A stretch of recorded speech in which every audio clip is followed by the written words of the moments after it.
예레미야 28장 12절에서 17절까지 말씀 묵상하겠습니다. 28장 12절에서 17절까지 말씀입니다. 말씀 읽겠습니다. 선지자 하나냐가 선지자 예레미야의 목에서 멍에를 꺾어버린 후에 여호와의 말씀이 예레미야에게 임하니라. 이르시기를 너는 가서 하나냐에게 말하여 이르기를 여호와의 말씀에 내가 나무 멍에를 꺾었으나 그 대신 쇠 멍에들을 만들었느니라. 만군의 여호와 이스라엘의 하나님께서 이와 같이 말씀하시니라. 내가 쇠 멍에로 이 모든 나라의 목에 메워 바벨론의 왕 느부갓네살을 섬기게 하였으니 그들이 그를 섬기리라. 내가 들 짐승도 그에게 주었느니라 하라. 선지자 예레미야가 선지자 하나냐에게 이르되 하나나여 들으라. 여호와께서 너를 보내지 아니하셨거늘 내가 이 백성에게 거짓을 믿게 하는도다. 그러므로 여호와께서 이와 같이 말씀하시되 내가 너를 지면에서 제하리니 내가 여호와께 패역한 말을 하였음이니라. 내가 금년에 죽으리라 하셨느니라 하더니 선지자 하나냐가 그해 7째 달에 죽었더라. 아멘. 잘못된 믿음을 가진 자들의 결말. 제사장들과 모든 백성들이 모여있는 성전에서 2년 안에 포로들과 빼앗긴 성전 기구들이 다시 돌아오게 될 것이다 라는 말씀을 전하고 있는 선지자 하나냐. 그는 하나님이 보내시지 않은 사람이고 말씀을 듣지도 않았습니다. 자신이 원하는, 자신이 희망하는 그 생각과 뜻을 하나님의 말씀이라고 전하고 있어요. 그냥 전하는 것이 아니라 아주 확신에 넘칩니다. 믿음이 대단해요. 반드시 돌아올 것이다. 사람들 앞에 증거하고 있습니다. 그때 예레미야 선지자는 70년 동안 포로 생활하게 될 것이다. 그러니 차라리 바벨론 왕에게 항복하라 라는 말씀을 전하고 있었고요. 상당히 대조적이죠. 성전에 모이는 많은 사람들은 하나냐의 말이 진정 하나님의 말씀일까? 예레미야가 전한 말씀이 진정 하나님의 말씀일까? 굉장히 혼란스러웠을 것입니다. 그러나 둘 중에 하나를 선택해야만 했습니다. 그때 선지자 예레미야를 통해서 예레미야가 하신 말씀은 선지자의 말은 그것이 진정 하나님의 말씀인가 아닌가는 그 말한 바가 어떻게 성취되느냐 증험이 있어야 한다. 이것을 아주 분명히 했고요. 그러나 많은 사람들은 70년 포로 생활보다는 바벨론에게 항복하고 그를 섬기는 것보다는 빠른 시간 안에 속히 2년 안에 회복되는 이것을 소망하고 그것을 하나님의 말씀이라고 믿기로 했어요. 잘못된 거짓된 믿음을 가지게 하는 것이죠. 그러니까 이 하나냐는 분명 믿음을 가지고 증거했단 말이죠. 그러나 하나냐가 가지고 있었던 믿음, 또 그의 말을 들으려고 했던 당시 하나님의 백성들의 믿음은 거짓된 믿음이었다. 잘못된 믿음이라는 거예요. 이런 잘못된 믿음과 확신을 가진 사람들이 오늘날도 많습니다. 그러니까 믿음의 근거가 자신의 희망과 뜻에 기초하고 있지는 않는가? 자신의 희망, 그것을 믿음으로 만들어서 스스로 확신하려고 하는 거죠. 물론 하나님의 말씀을 끌어들여서 적용시키는 거죠. 자기가 원하는 말씀만 쏙쏙 뽑아서 그 말씀에 근거한 믿음을 가지고 있다고 확신하고 있어요. 그러나 중요한 것은 뭐다? 하나님과 나와의 관계. 하나님 말씀 앞에선 자신의 모습을 얼마나 정직하고 솔직하게 깨닫고 인정하는가. 이것이 더 중요하다. 이것이 선행되어져야 하는 것이에요. 정체성. 나는 하나님의 자녀와 백성답게 그리스도인답게 예수님의 제자로서 온전한 모습으로 사명에 충실한 의와 거룩한 삶을 살고 있는가? 이것이 전제되지 않으면 아무리 하나님의 말씀을 들먹이면서 믿습니다 하고 외쳐도 그 믿음은 잘못된 믿음일 수밖에 없다는 거예요. 13절 15절 거짓을 진리인 것처럼 하나님의 말씀인 것처럼 확신에 넘쳐서 전하는 거짓 선지자 하나냐. 그는 예레미야가 가져온 나무 멍에를 꺾어버렸어요. 꺾으면서 2년 안에 다시 돌아올 거야. 사람들 앞에서 말이죠. 이런 믿음으로 모든 백성들을 지금 미혹하고 있는 거예요. 잘못된 믿음을 갖게 하는 것이죠.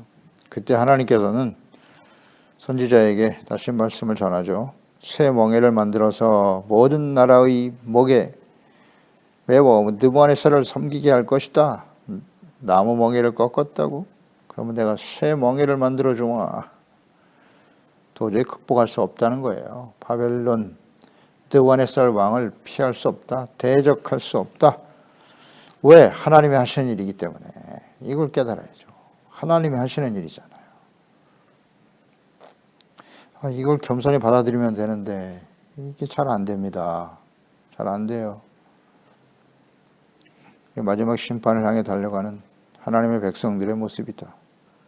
오늘날 시대를 살아가는 우리의 모습과 예레미야 당시의 하나님의 백성이나 예수님 당시의 유대인들이나 같다. 분명 주님께서 말씀하셨어요. 너희는 바벨론 왕을 섬길 수밖에 없을 것이고 들 짐승까지도 그에게 다 내어줄 것이라 그랬어요. 거짓 선지자 하나냐는 거짓을 전하면서도 확신과 믿음이 아주 충만한 사람이었다. 절대 물러서거나 흔들리지 않아요. 이것이 사람들을 혼란스럽게 하는 것입니다. 오늘날도 마찬가지죠. 이 잘못된 믿음을 가진 거짓 목사들과 이단들, 이들은 모두 자신의 생각과 주장과 믿음이 진리라고 확신하고 있어요. 조금도 흔들림이 없이 가르치고 전합니다. 분명 사탄의 종들인데. 그러니까 하나니야와 예레미야 똑같이 하나님의 말씀이라고 주장하고 있잖아요. 한 사람은 진짜고 하나는 가짜잖아요. 하나는 진정 하나님의 종이고 또 하나는 거짓을 전하는 사탄의 종이잖아요. 아주 이거 분명하게 극명하게 나타나는 지금 상황인데 이걸 분별할 줄 알아야 되는데 누가 진정 주의 종이냐? 다 똑같이 하나님의 말씀을 말하고 있어요. 하나님의 이름으로 말하고 있어요. 성경에 대해서 말씀하고 있어요. 누가 진짜고 누가 가짜냐? 분별할 수 있습니까? 분별하고 있나요? 분별을 못해요. 분별을 못해. 그러니까 이 사탄의 종들이죠. 이게 얼마나 확신이 넘칩니까? 하나냐 보세요. 그 나무 멍에를 꺾으면서 말이죠. 확신에 차서 증거하고 있잖아요. 반드시 2년 안에 다시 돌아올 거라고. 대단한 믿음입니다. 이단들도 보세요. 아주 당당합니다. 그러니까 많은 사람들이 거기에 미혹되는 거예요. 미혹되는 거예요. 너무 확신에 차서 가르치고 증거하거든요. 지금 교회에서 가르치는 것은 다 잘못이야. 교회를 사탄으로 몰아버리잖아요, 지금. 이단들은. 자신들이 진리고. 와우. 그러니까 많은 사람들이 미혹되는 거예요. 그런데 우리는 생각해 봐야 돼요. 이런 거짓을 전하는 이단들, 그들 믿음 대단하지 않습니까? 그들보다 우리는 더 나은 믿음과 의를 가지고 살아가고 있는가? 히브리서 10장 38절에 나의 의는 믿음으로 말미암아 살리라. 또한 뒤로 물러가면 내 마음이 그를 기뻐하지 아니하리라 하였느니라. 하나님의 진리의 말씀을 바르게 알고 믿는 사람들은 절대 뒤로 물러가지 않아요. 흔들림이 없어야 하거든요. 근데 이단들은 확신에 넘치잖아요. 그래서 그냥 시키는 대로 얼마나 죽도록 충성합니다. 죽도록 충성해. 가정을 떠나라. 가족을 다 버리고 그 거짓을 믿고 따르기 위해서 말이죠. 얼마나 최선을 다합니까? 대단한 확신 아닙니까? 가족을 버릴 정도의 믿음. 대단한 거예요. 하나님의 말씀을 뽑아서 가르치는 거예요. 너희가 예수님의 제자가 되려면 부모, 친척 다 떠나야 된다. 그 말씀의 의미를 바르게 가르쳐야 하는데 그걸 그냥 문자대로 받아들여서 말이죠. 그래, 내가 이 진리를 따르기 위해서는 가족도 버려야 돼. 그걸 또 조장하죠. 거짓에 속는 거예요, 다. 말씀의 의미를 바르게 몰라. 올바른 이해가 없어요. 근데 그들은 그런 확신과 믿음을 가지고 있는데 우리 오늘날 그리스도인들은 어떤가요? 의와 믿음, 하나님의 말씀에 대한 올바른 이해, 말씀 앞에서 나의 마음이 성결한가? 이런 것들을 잘 살펴야죠. 주님 앞에서 나는 겸손한 사람인가? 팔복, 산상수훈, 매우 중요함. 어떤 사람이 진정 복 있는 사람인가? 겸손한가? 하나님 앞에서 나의 죄를 깨닫고 애통하는 자, 눈물을 흘리고 있나? 온유한 사람인가? 온전한 순종, 의를 생명처럼 소중하게 여기는가? 오직 예수 그리스도 하나님 말씀 용서받고 씻음받는 청결한 마음을 가지고 있나? 여기서 절대 흔들리면 안 되잖아요. 마태복음 5장 20절에 내가 너에게 이르노니 너희의 의가 서기관과 바리새인보다 더 낫지 못하면 결코 천국에 들어가지 못한다고. 의는 믿음입니다. 믿음으로 하나님의 말씀을 따라 순종하는 그것이 의잖아요. 그러니까 서기관과 바리새인보다 나아야 된다고. 그 당시에 서기관 바리새인들 보세요. 뭐 믿음이 대단합니다. 예수는 절대 그리스도가 될 수 없다. 하나님의 아들이라니 신성 모독이로다. 그리고 십자가에 못 박아야지 마땅하다고 생각하잖아요. 추워도 흔들림 없어. 어떻게 해서든지 죽이려고 최선을 다하고 있어요. 그리고 십자가에 못 박아버렸죠. 신비하고 조롱하고. 내가 진정 구원자 하나님의 아들이면 십자가에 내려와 보시지. 십자가에서 내려와 보시오. 아주 뭐 확신에 넘쳐납니다. 대단해요. 잘못된 믿음을 가진 하나님의 백성들에게는 오직 하나님의 공의의 심판만이 기다리고 있는 거예요. 그리고 더 이상 소망이 없다.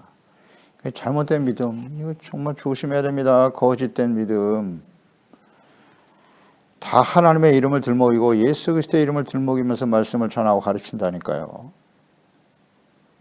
확신은 넘쳐요. 그리고 확신 넘쳐.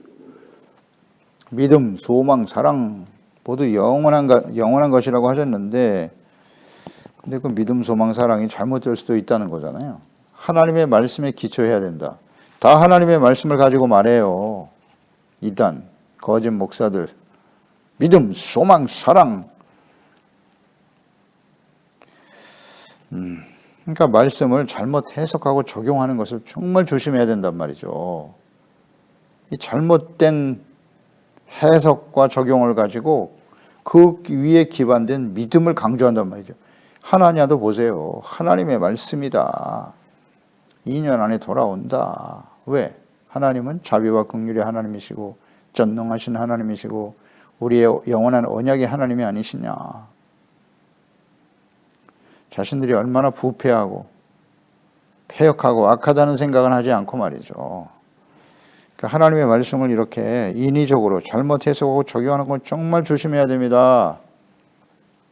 다 말씀을 가지고 사람들을 속인단 말이죠. 사탄이. 신명기 4장 1절로 2절에 이스라엘아 이제 내가 너에게 가르치는 규례와 법도를 듣고 준행하라. 그리하면 너희가 살 것이요 너희 조상의 하나님 여호와께서 너에게 주시는 땅에 들어가서 그것을 얻게 되리라. 내가 너에게 명령하는 말을 너희는 가감하지 말고 내가 너에게 내리는 너희 하나님 여호와의 명령을 지켜라. 가감하지 말라고 분명히 말씀하셨어요. 더하거나 빼지 마. 신명기 12장 32절에 다시 한번 강조하시죠. 내가 너에게 명령하는 이 모든 말을 너희는 지켜 행하고 그것에 가감하지 말지니라. 더하거나 빼지 말라. 그러니까 하나님의 말씀을 바르게 이해하고 깨닫는 것이 대단히 중요해요. 마태복음 5장 17절 19절 예수님께서 선상수훈의 말씀이잖아요. 예수님께서 분명 세 계명, 10계명을 세 계명으로 요약하셨어요. 내가 너희를 사랑한 것 같이 너희가 서로 사랑하라. 이게 세 계명이라고 말씀하셨고 마태복음 5장 17절 19절에 내가 율법이나 선지자를 폐하러 온 줄로 생각하지 말라. 폐하러 온 것이 아니요 완전하게 하려 함이라. 진실로 너희에게 이르노니 천지가 없어지기 전에는 율법의 1.1획도 결코 없어지지 아니하고 다 이루리라. 그러므로 누구든지 이 계명 중에 지극히 작은 것 하나라도 버리고 또 그같이 사람을 가르치는 자는 천국에서 지극히 작다 일컬음을 받을 것이요 누구든지 이를 행하며 가르치는 자는 천국에서 크다 일컬음을 받으리라. 아멘. 율법을 폐하러 오신 분이 아니라고 하시잖아요. 예수님은 1.1획도 결코 없어지지 않는다. 이것이 율법을 행함으로써 구원받는다는 말씀입니까? 구원은 은혜로 받는 거예요. 절대적인 하나님의 은혜로 구원을 받고 하나님의 자녀가 되는 겁니다. 그럼 율법의 1.1획도 떨어지지 않는다는 뜻이 무슨 뜻이에요? 다시 한번 생각해야 합니다. 이거 자꾸 혼란스럽게 생각하면 안 돼요. 율법으로 구원을 받는다는 그 행위 구원을 말하고 있는 게 아니잖아요. 이 율법이 언제 주어졌다고요? 애굽에서 구원받은 이후에 주어진 거예요. 가나안 땅 하나님이 다스리신 하나님의 나라 의의 거룩한 백성으로 살아가기 위해서 반드시 이 말씀이 기준이 되어야 해. 그게 율법이잖아요. 율법에 나타난 하나님의 뜻 간단하죠. 율법은 어떻게 요약할 수 있다? 의와 사랑이에요. 의의 기준. 그 말씀을 따르지 않으면 그게 다 죄가 되는 거죠. 죄의 기준이 되는 것이고 그 말씀을 듣고 지켜 행하는 것은 사랑이다. 말씀을 듣고 지켜 행하는 것이 사랑이에요. 하나님 사랑, 이웃 사랑. 어렵습니까? 그 말씀을 통해서 죄를 깨닫고 성막, 제사법 주셨잖아요. 그 제사를 통해서 용서받고 의롭다함을 얻고 거룩한 하나님의 자녀와 백성, 성결한 하나님의 백성으로 살아가라. 그게 율법에 나타난 하나님의 뜻이잖아요. 그러니 율법에 나타난 하나님의 뜻이 지금 폐하여졌을까요? 그럴 수가 없죠. 예수 그리스도로 말미암아 은혜로 구원받은 우리들은 하나님의 자녀 그리스도인들은 이제 하나님의 말씀, 율법의 말씀에 나타나는 주님의 뜻을 잘 깨닫고 의롭고 거룩한 하나님의 자녀 백성들이 되라는 거잖아요. 그러니까 하나님의 말씀을 더하거나 빼면 안 되는 거예요. 예수 믿고 구원받았으니까 아무렇게나 살아도 된다고요? 그렇지 않아요. 예수님께서 직접 말씀하셨잖아요. 율법의 1.1획도 떨어지지 않는다. 완전하게 하기 위해서 오셨다. 율법을 지켜 구원받으라는 뜻입니까? 이런 엉터리들이 많아요. 왜 이렇게 적용시키려고 하죠? 율법을 지켜 구원받는다는 뜻이 아니잖아요. 구원받은 후에 율법에 나타난 하나님의 뜻을 잘 깨닫고 순종하라. 그게 산상수훈이잖아요. 더 엄격하죠. 더 엄격합니다. 그러니까 마지막 심판이 임박한 시대에 거짓 목사와 이단들, 특히 요한계시록 이런 말씀들을 잘못 해석하고 적용하게 만들죠. 그러니까 율법은 필요 없다고 말하는 거예요. 아니, 뭐 이단은 간단해요. 무율법주의거나 율법은 전혀 필요 없다. 이제는 예수 그리스도를 믿고 구원받은 사람에게 율법 필요 없다고 말하는 거 무율법주의. 혹은 율법을 지켜야 구원받는다고 가르치는 율법주의자들 두 양극단이잖아요. 이단들이죠. 이단의 모습이 다 이렇게 두 부류로 나눌 수 있어요. 또 하나의 부류는 요한계시록이죠. 요한계시록을 잘못 해석하는 거예요. 자기 마음대로 신천지 이단 같은 사람들. 계시록을 자기 마음대로 가르쳐. 요한계시록 22장 마지막 부분이죠. 18절 19절 내가 이 두루마리 예언의 말씀을 듣는 모든 사람에게 증언하노니 만일 누구든지 이것들 외에 더하면 하나님이 이 두루마리에 기록된 재앙들을 그들에게 더하실 것이고 만일 누구든지 이 두루마리 예언의 말씀에 제하여 버리면 하나님이 이 두루마리에 기록된 생명나무와 및 거룩한 성에 참여함을 제하여 버리실 것이다. 간단하잖아요. 오늘 이단은 율법에 관한 문제예요. 무율법주의자와 율법 필요 없다. 혹은 율법을 지켜야 구원받는다고 가르치는 사람들 이단입니다.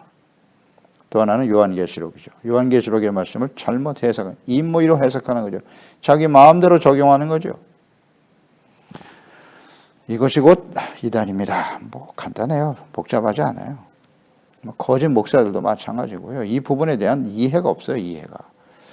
그러니까 성경 전체에 나타난 하나님의 뜻에 대한 이해가 없는 상태에서 사람들을 가르치려고 하니까 앞뒤가 안 맞아.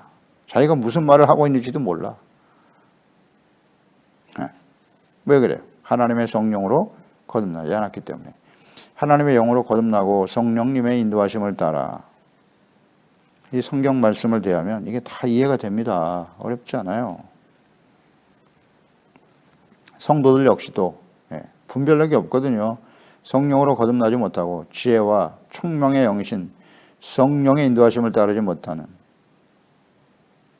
지혜와 성령으로 거듭나지 못한 성도들은 분별이 안 되는 거죠. 무슨 말인지 잘 몰라요.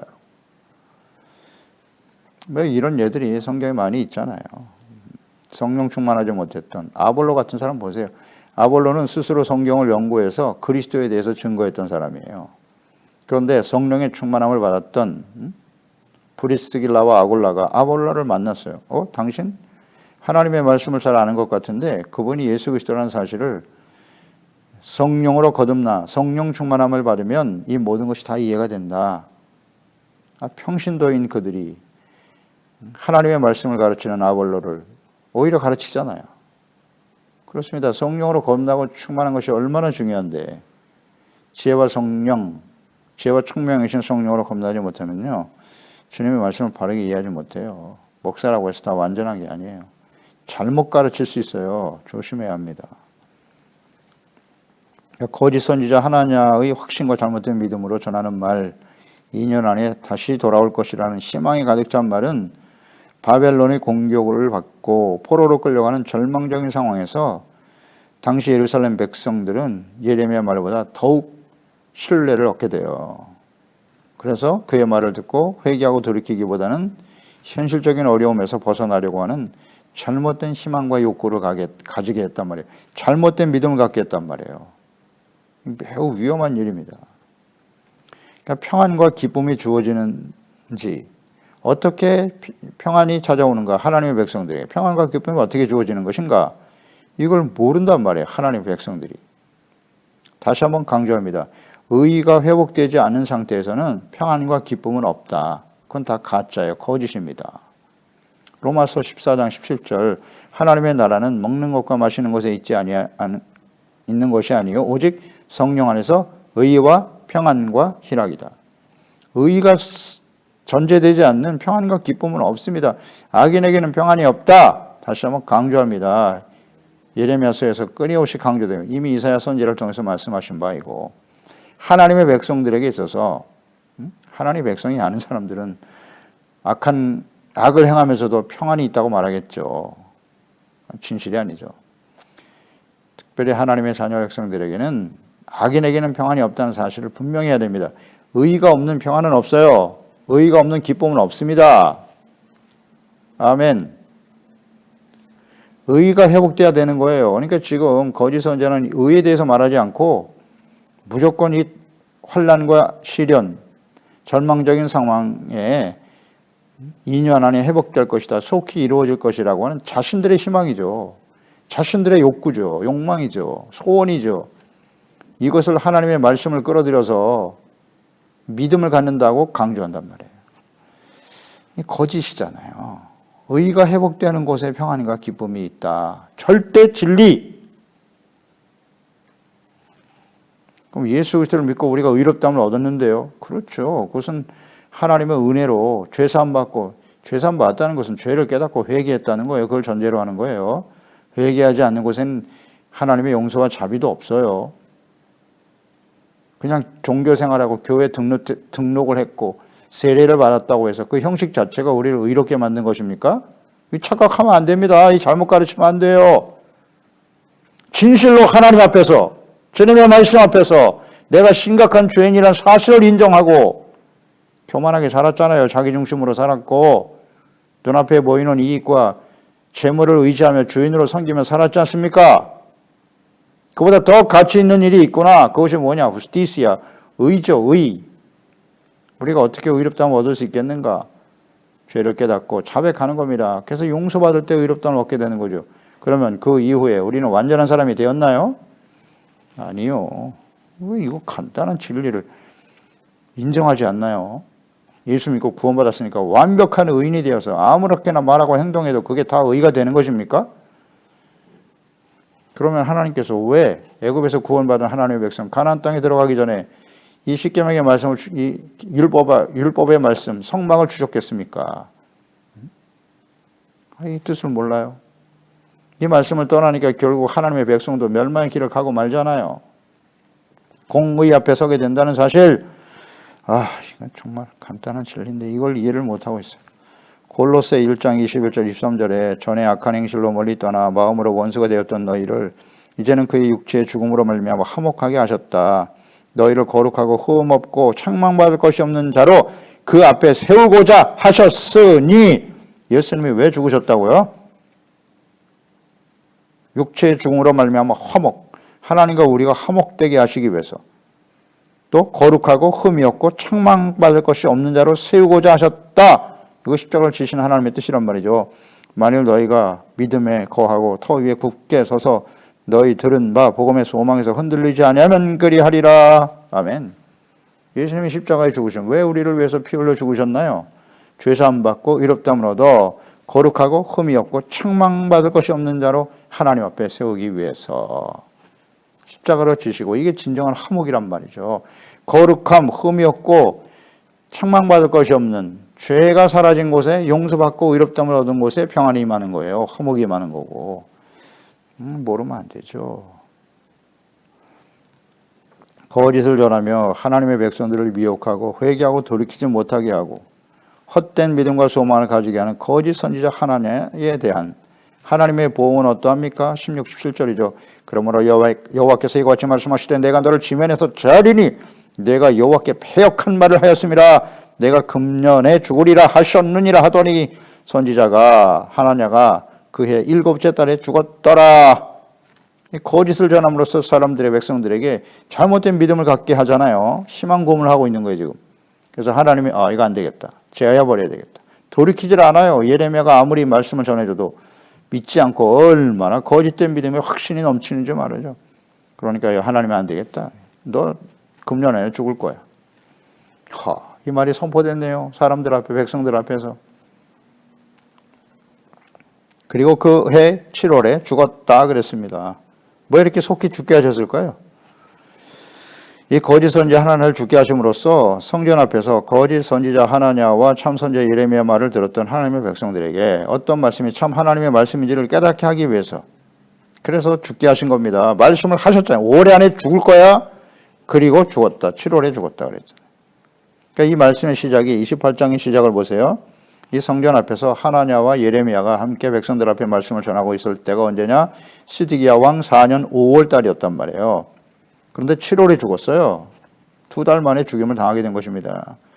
그러니까 하나님께서는 시간이 없기 때문에 백성들에게 참된 하나님의 말씀과 거짓을 분별하도록 하기 위해서 거짓 선지자 하나냐를 즉시 죽게 하신 겁니다. 그러니까 예레미야를 통해서 말씀하셨고 성취하셨다. 그러니까 누가 진짜 선지자냐? 신명기 18장 22절에 만일 선지자가 있어 여호와의 이름으로 말한 일에 증함도 없고, 증험도 없고 성취함도 없으면 이는 여호와께서 말씀하신 것이 아니요 그 선지자가 제 마음대로 한 말이니 너는 그를 두려워하지 말지니라. 증험이 없잖아요. 28장 9절에서도 보았죠. 평화를 예언하는 선지자는 그 예언자의 말이 응한 후에야 그가 진실로 여호와께서 보낸 선지자로 인정받게 될 것이다. 근데 끝까지 이렇게 고집을 부리고 거짓된 믿음을 주장하니까 즉시 그냥 2달 만에 죽게 하실, 올해 안에 죽을 거야 선포하시고 그대로 이루어졌잖아요. 그러면 누구의 말이 진짜 하나님의 말씀인가요? 그냥 증거해 주신 겁니다. 예레미야 선지자를 통해서 주신 말씀이 진짜 하나님의 말씀이구나. 그게 하나님의 뜻이었을 텐데, 그러니까 하나님의 선지자가 죽었다고요. 그러면 이 모든 상황을 보았을 때 당시 예루살렘 하나님의 백성들은 어떻게 반응했어야 할까요? 당연히 돌이키고 예레미야 말을 듣고 겸손해지고 회개하고 돌아오는 역사가 일어나야 되지 않아요? 그런데 그렇게 했나요? 아니요. 시드기야 왕 4년 5월 달에 지금 이런 일이 벌어졌는데 7월에 거짓 선지자 하나냐가 죽었고, 그런데 시드기야가 11년이잖아요. 시드기야 왕 11년에 바벨론에 의해서 예루살렘 완전히 폐허가 되었거든요. 그러니까 그 이후에도 7년의 시간을 하나님이 주셨는데 그 하나냐, 거짓 선지자 하나냐가 죽는 것을 보면서도 2년 안에 돌아온다 그랬는데 2년 안에 돌아왔나? 안 돌아왔어요. 하냐는 죽었어요. 그러면 회개하고 돌이켜야 되지 않을까? 돌이키지 못하네요. 그래서 결국 멸망을 당하고 말아요. 이렇게 눈앞에서 예레미야 선지자를 통해서 증거하는 말씀이 진정 하나님의 말씀이나 사실을 보여주었는데 믿었나요? 아니요. 돌이키지 못했어요. 자, 이것을 보면 마치 광야에서 40년 동안 돌이키지 못하고 죽어서 약속의 땅에 들어가지 못한 이스라엘 백성들, 그들의 조상의 모습과 같다고 볼 수 있겠네요. 그 이전과 같은 모습을 그대로 보이고 있잖아요. 돌아와야 될 거 아니에요. 하나냐가 죽었으면. 안 돌아와요. 그러니까 40년의 시간을 하나님이 주셨어요. 너 40년 동안 광야에 방황하게 될 것이다. 그들이 회개하고 돌이키면 하나님이 어떻게 하셨을까요? 당연히 용서해 주셨겠죠. 근데 40년 동안 돌이키지 않고 다 죽었어. 여호수아와 갈렙만 빼고는. 참 완악하죠. 그래서 고린도전서 10장 5절이야. 그러나 그들의 다수를 하나님이 기뻐하지 아니하셨으므로 그들이 광야에서 멸망을 받았느니라. 과거 조상들이죠. 이러한 일은 우리의 본보기가 되어 우리로 하여금 그들이 악을 즐겨한 것 같이 즐겨하는 자가 되지 않게 하려 함이니 그들 가운데 어떤 사람들이 원망하다가 멸망시키는 자에게 멸망하였나니 너희는 그들과 같이 원망하지 말라. 그들에게 일어난 이런 일은 본보기가 되고 또한 말세를 만난 우리를 깨우치기 위하여 기록되었느니라. 아멘. 기도하겠습니다. 하나님 아버지, 오늘도 주의 말씀을 통해서 하나님의 뜻이 어떠하신지 패역하고 악한 백성들에게 선지자를 통해서 하나님의 말씀을 증거하지만 거짓 선지자 하나냐의 영향으로 인해서 잘못된 믿음이죠. 자신들의 소망을, 자신의 소원과 욕망을 하나님의 뜻이라고 사람들에게 확신에 차서 가르치는 바람에 많은 사람들이, 백성들이 거짓을 믿게 만들었다고요. 굉장히 혼란스러웠죠. 예레미야도 하나님의 말씀을 전하고 있고 거짓 선지자 하나냐도 하나님의 이름을 들먹이면서 확신에 넘쳐 증거하고 있단 말이에요. 그런데 하나님의 백성들은 어떤 말씀을 들어야 했을까요? 당연히 예레미야의 말씀을 들어야 했을 텐데 하나님이 공의의 하나님이시다. 그러니 죄를 버리고 돌이키지 않으면 하나님의 진노 앞에 서게 되는 거야. 왜 이 말씀을 하시는가? 왜 이런 혼란과 시련을 당하게 하시는가? 돌아오라는 거잖아요. 하나님께 돌아오라고. 거짓된 믿음과 소망을 가지고 헛된 믿음을 가지고 살아가면 멸망의 길을 갈 수밖에 없다. 그래서 하나냐를 즉시 하나님이 제거하여 버리셨는데도 돌이키지 못하고 멸망의 길을 가더라. 이것이 마지막 심판이 임박한 시대의 하나님의 백성들의 모습이에요. 예수님 당시에도 그대로 재현되었고요. 오늘날 이 시대도 마찬가지죠. 이제 마지막 요한계시록 심판이 임박한 시대인데 우리는 어떤 사람인가요? 이런 잘못된 거짓 믿음을 따라가고 있지 않나요? 늘 하나님 앞에서 두렵고 떨리는 마음으로 겸손히 하나님의 말씀을 듣고 애통하는 자가 되고 온유한 자가 되고 의를 생명처럼 소중하게 여기고 우리의 마음을 성결하게 하는 하나님과 우리 사이에 죄가 가로막혀 있으면 절대 평안과 기쁨이 없는 것임을 깨닫고 의롭고 진실된 하나님의 자녀 백성들로 살아갈 수 있도록 도와주세요. 예수님의 이름으로 기도드립나이다. 아멘.